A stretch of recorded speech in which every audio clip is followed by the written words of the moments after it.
This podcast is powered by Growth Suite. Growth Suite helps you to run smart discount campaigns on your store.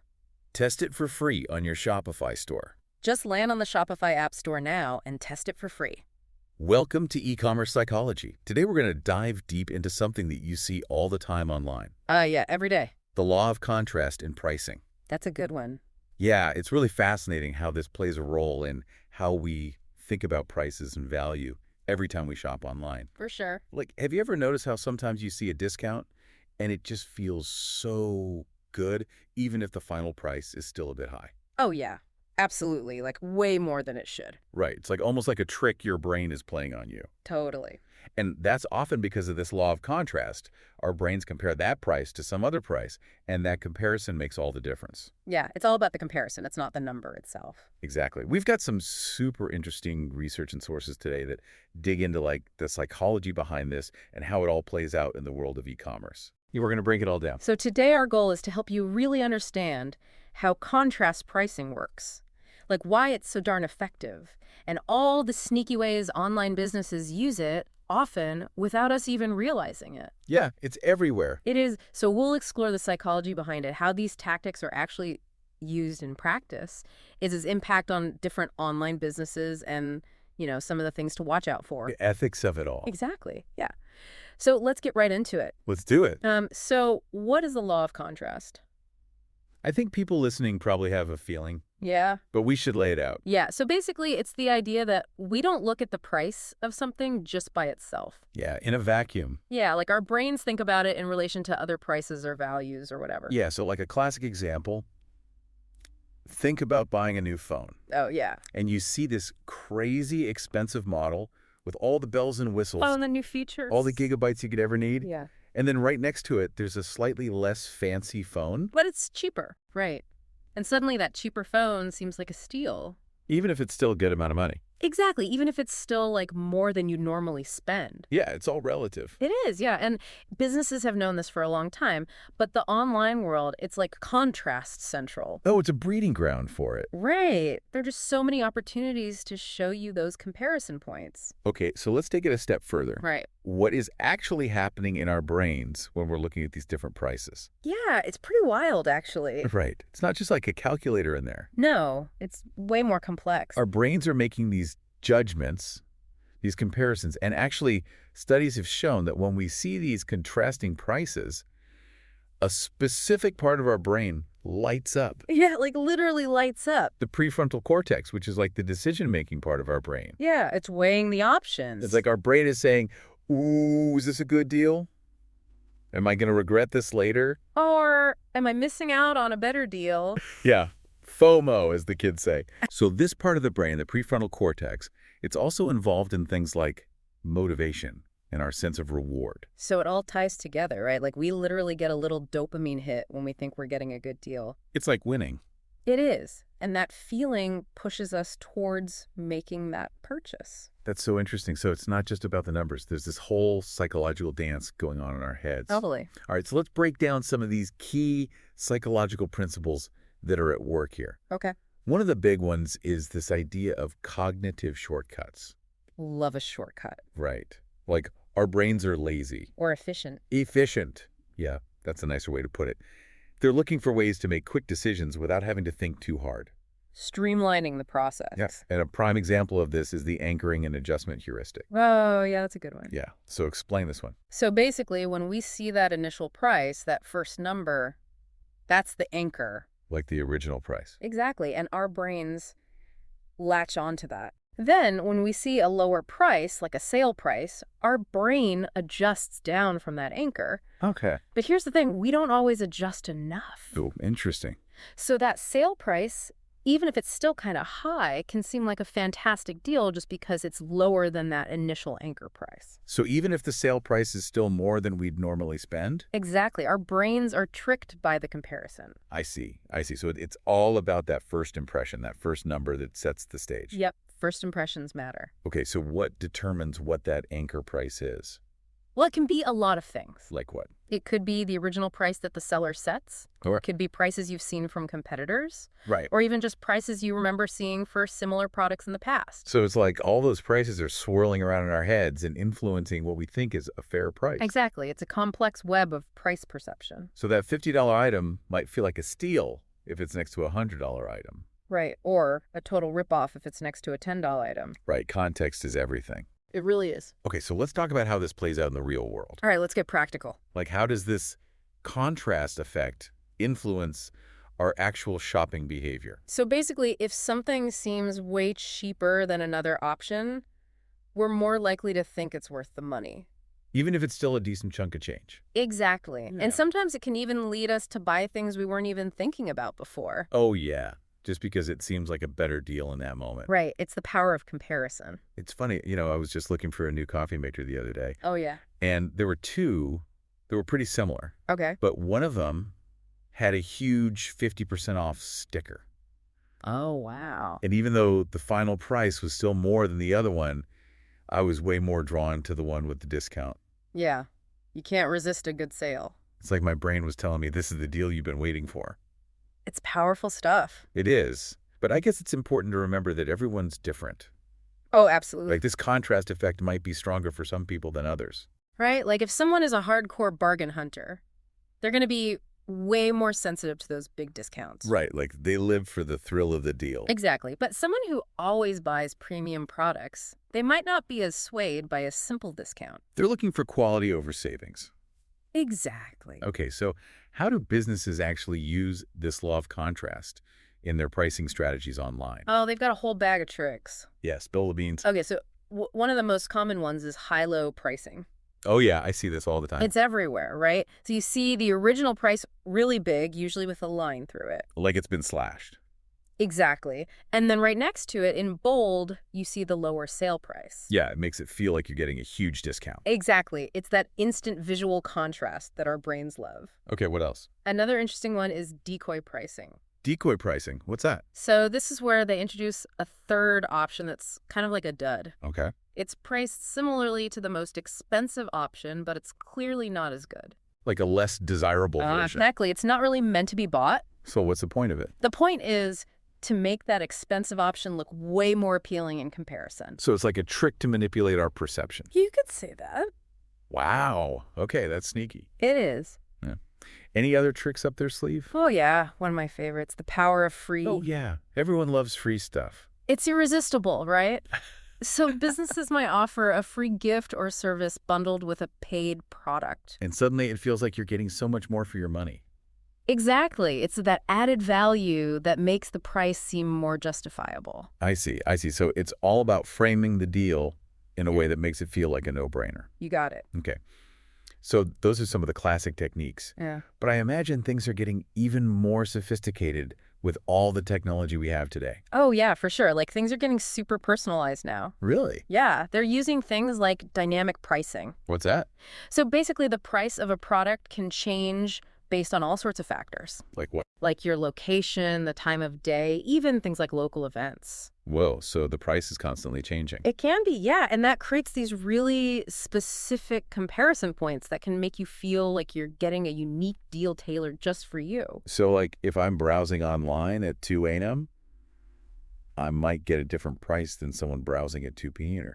It's possible, yeah, especially if they know you're more likely to buy at that time. Wow, that's crazy. It is. And then there's personalized contrast pricing. Okay, what's that?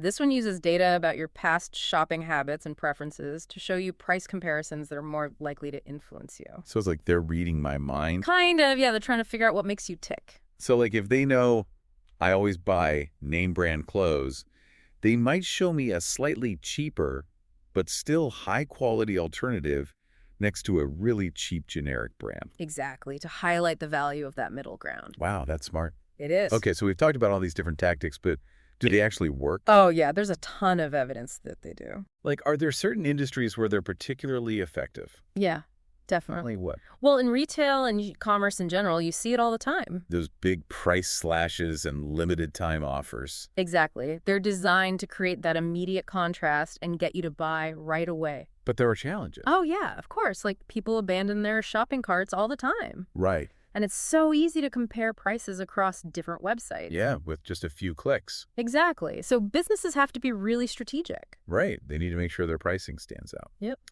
Okay, so what about luxury goods? Ah, luxury goods. That's a whole different ballgame. How so? Well, it's less about those big, obvious discounts and more about creating a sense of exclusivity. Right, like you don't see a Gucci bag on sale very often. Exactly. It's all about maintaining that premium image. So how do they use contrast pricing? They might show a really high comparable value for a similar product. Like to make their products seem even more luxurious? Exactly. Or they might position their products next to more everyday items. To highlight the difference in quality. Yep. It's all about creating that contrast that justifies the higher price. I see. So it's a much more subtle approach. It is. Okay, what about service industries and subscription models? Oh, yeah, they love contrast pricing too. Like how? Well, think about those tiered pricing structures you see everywhere. That's the basic plus and premium plan. Exactly. They lay out all the features side by side. So you can clearly see the differences. Right. And often that pushes people towards the middle or even the highest tier. Even if they were planning on going for the cheapest option. Exactly. It's all about that perceived value. I see. And what about those freemium models where you get some basic features for free? Oh, yeah, that's a classic contrast play. Like they give you a taste of the good stuff Exactly. And then they highlight all the limitations of the free version. to make you want to upgrade. Yep. It's a powerful way to get people hooked. Okay, so we've talked about all these different ways businesses use contrast pricing, but how do they know if it's actually working? Yeah, that's a good question. Like, what do they measure? Well, they track a bunch of key performance indicators or KPIs. Like what? Well, the obvious ones are sales volume and revenue. Right, like are they actually making more money? Exactly. But they also look at things like customer And perception. like, do people feel like they're getting a good deal? Exactly. They might send out surveys or look at feedback forms and social media comments. So they're really trying to understand how people are reacting to their pricing. Yeah. And they also look at things like customer lifetime value. What's that? It's basically a measure of how much a customer is worth to the business over their entire relationship with the company. So it's not just about getting a one-time sale. Exactly. They want to build long-term loyalty. That makes sense. Yeah. So it sounds like there's a lot of research and analysis involved in understanding how contrast pricing actually affects people's behavior. Oh, yeah. There's a whole science to it. Yeah. Like what kind of methods do they use? Well, a common one is A/B testing. Like that. So they basically show different versions of their pricing to different groups of people. And see which one performs better. Exactly. It's a way to compare different approaches and see what resonates most with customers. I see. And they also use eye tracking studies. Eye tracking. They track where people's eyes are looking on the screen. So they can see what parts of the pricing information people are actually paying attention to. Exactly. It's fascinating stuff. It is fascinating. And are they using any other fancy technology to study this? Oh, yeah. Some researchers are even using brain imaging techniques. Like MRIs and stuff? Yeah, to see how people's brains react to different price comparisons. Wow. So they're literally looking inside people's heads. Pretty much, yeah. They're trying to understand the neurological basis of our price perception. That's amazing. So what does the future hold for contrast pricing? Well, I think we're going to see artificial intelligence play a bigger and bigger role. Yeah, AI can analyze huge amounts of data in real time Right. and adjust prices based on all sorts of factors. Well, like even more personalized pricing. Exactly. AI can figure out which product pairings and price comparisons are most likely to work for each individual customer.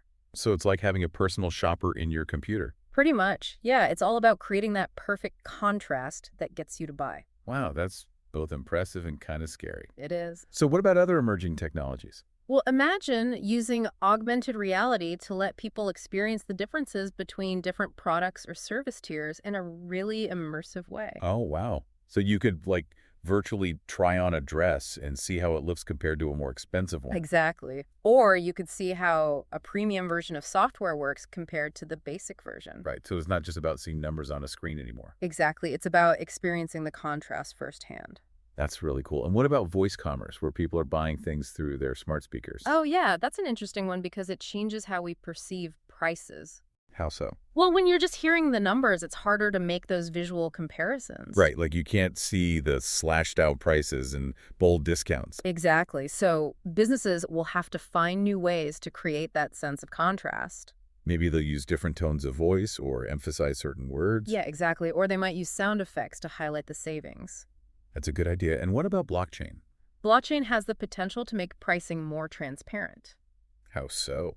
Well, it can provide a clear record of all the costs involved in making and selling a product. So you can see exactly where your money is going. Exactly, and that could change how we perceive value. Right, like if you see that a certain brand is using ethical sourcing practices, you might be willing to pay more. Exactly, it's all about providing that extra layer of information. Okay, so let's wrap up with some real-world examples. All right, let's bring it all together. Are there any success stories that really demonstrate the power of contrast pricing? Oh, yeah, tons. Like what? Well, tech companies are really good at this. How so? They often use their basic product models almost as decoys. Like to make their premium models seem even better. Exactly. They might offer a slightly upgraded version for just a little bit more money.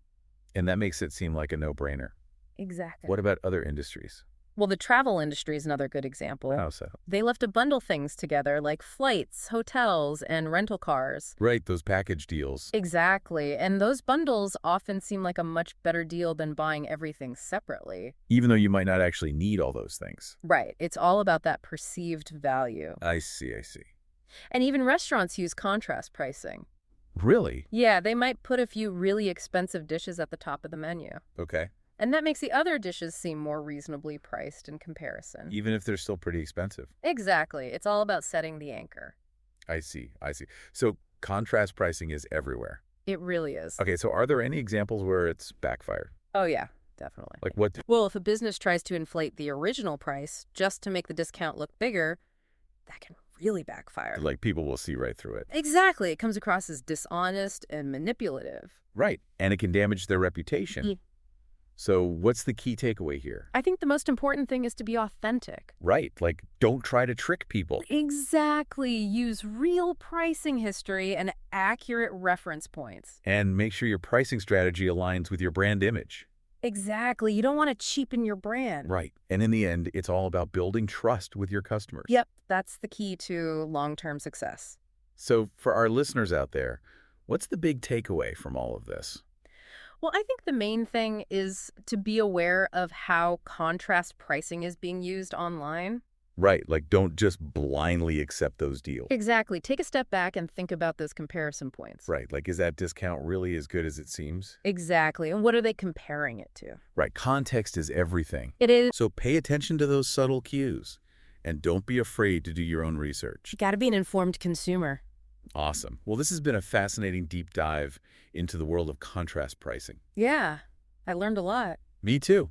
So to all our listeners out there, the next time you're shopping online, keep this conversation in mind. Yeah, pay attention to those prices. And think about how they're influencing your decisions. You might be surprised. Thanks for listening to E-Commerce Psychology. This deep dive was powered by Growth Suite. Growth Suite helps you to run smart discount campaigns on your store. Test it for free on your Shopify store. Just land on the Shopify App Store now and test it for free.